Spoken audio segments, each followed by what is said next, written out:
Here's a quick introduction into a use case scenario for Cisco's NSO, Network Service Orchestrator.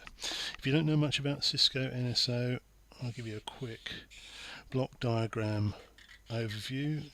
NSO is a model-driven service orchestration tool.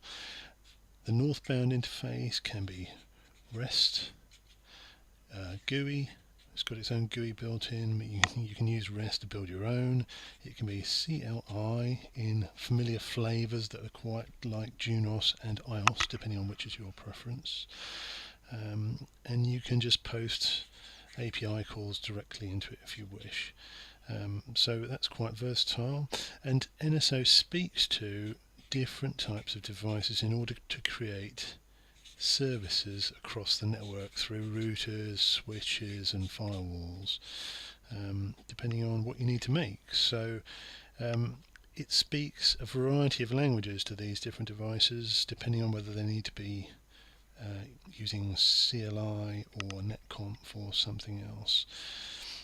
Inside the NSO box there's something called a service manager and a device manager, and the thing that translates what comes in at the top into a language that each of these different types of vendors' devices understands are the network element drivers. So these are the NEDs.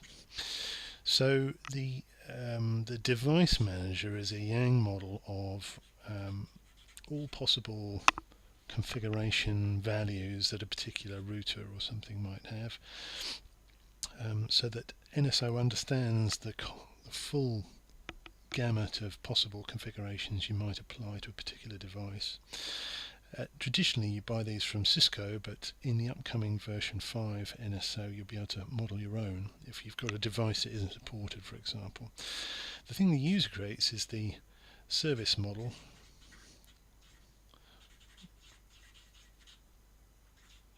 and that defines how a service will be. In this case we're creating, and in the demo I'm going to show you, we're creating a layer 3 VPN. So that's my service model. I'm not going to show you how to create that layer 3 VPN, but what we're going to show is how we can use NSO to do some migrations.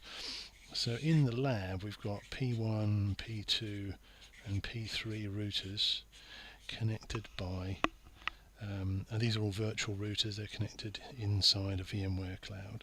We've got a couple of Cisco CPEs, CPE2 over here, CPE1 over here, and then we've got a Juniper virtual SRX CPE3 over here.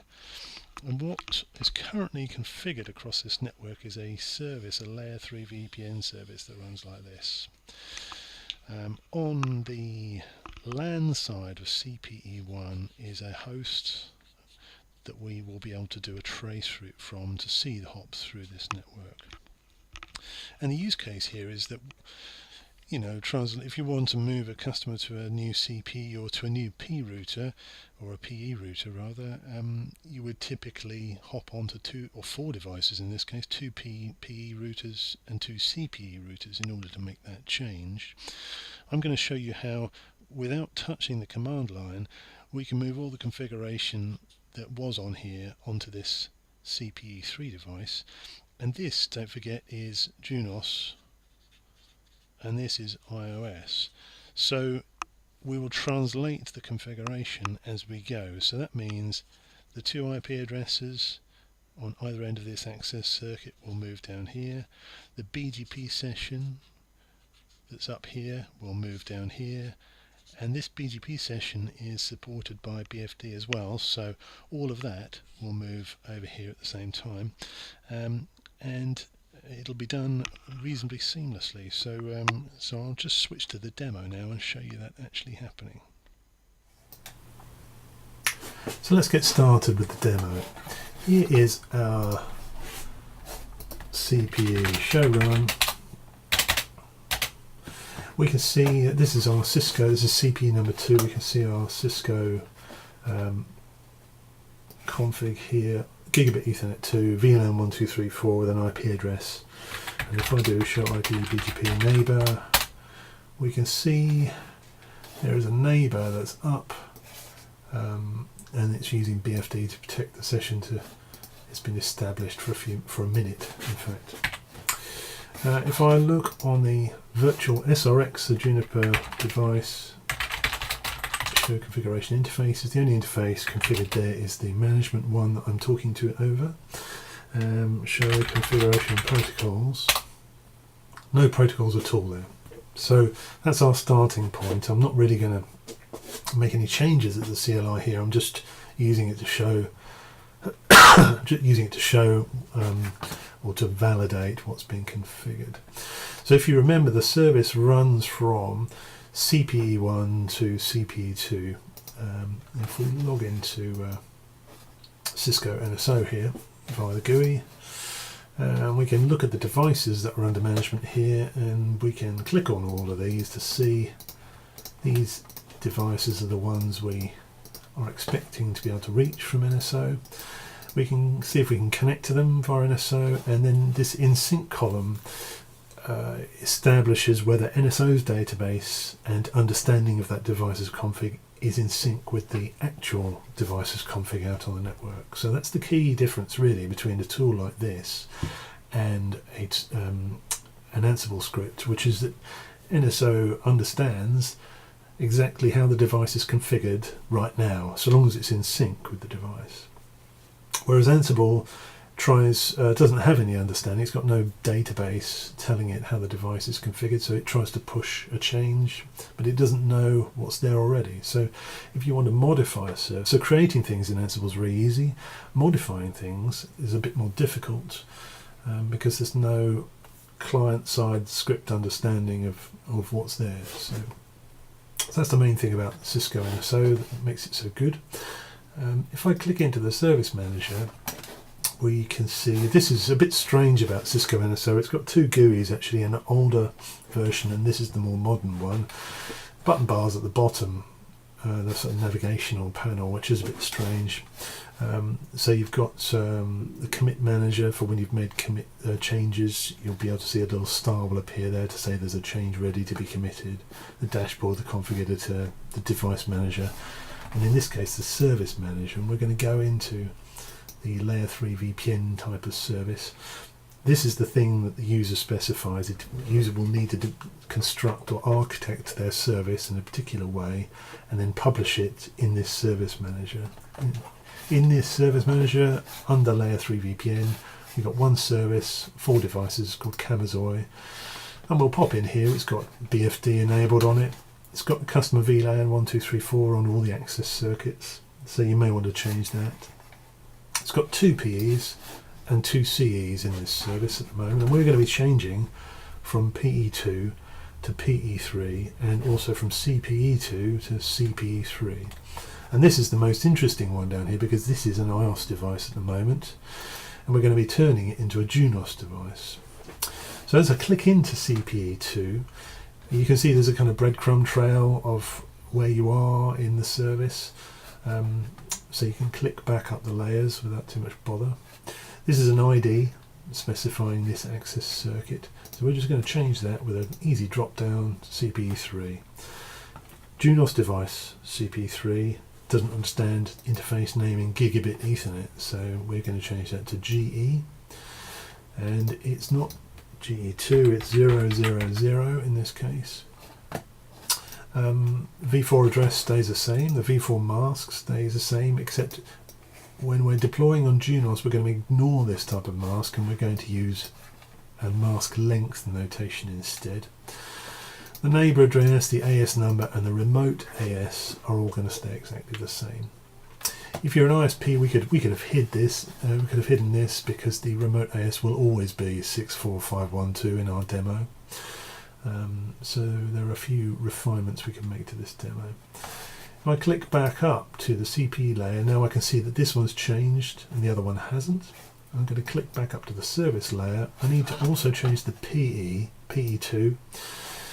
It's now going to be on PE3, and we should probably hide some of these other options because you can only select a PE router. You can't deploy PE config on a CPE, so there's a bit more refining to do in this demo. We need to hide these three. The interface number is going to stay the same.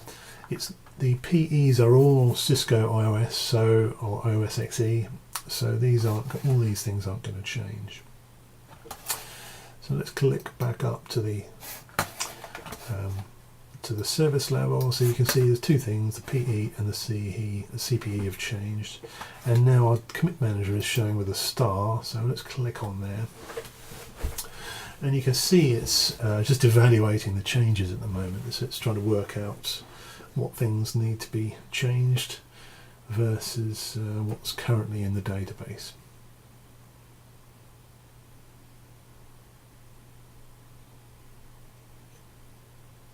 This won't commit if devices are out of sync, so there's no way for NSO to know.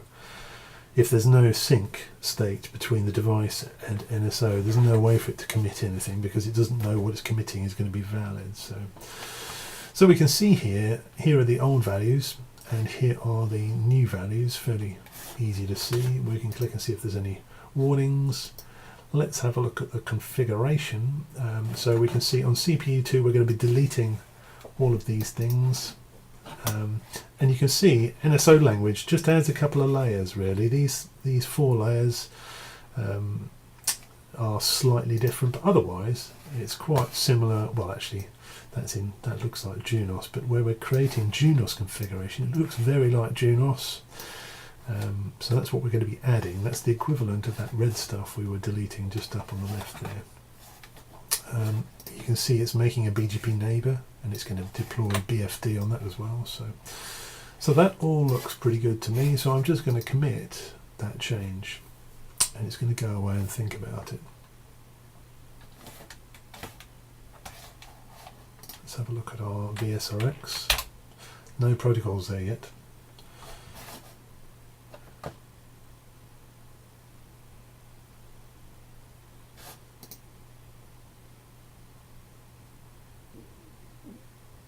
Still evaluating. It's obviously got some work to do.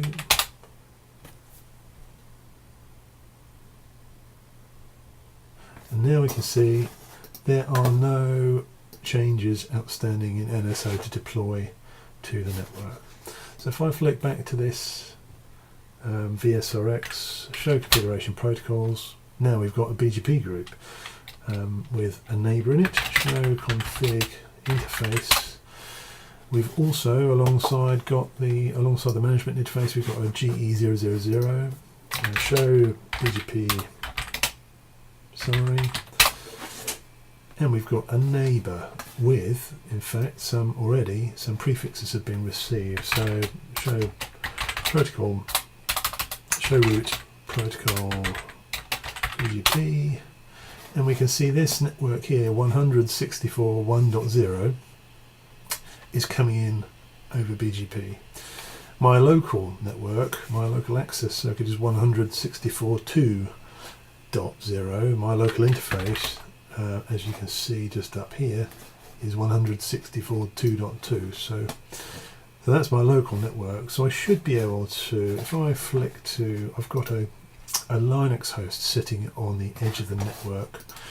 And he's sitting on, if you remember this drawing here, I'm not sure if you can see this, but CPE, he's sitting on CPE1, and I'm going to trace route through the network. And actually the service doesn't go that way now, it goes down to this green CPE down here.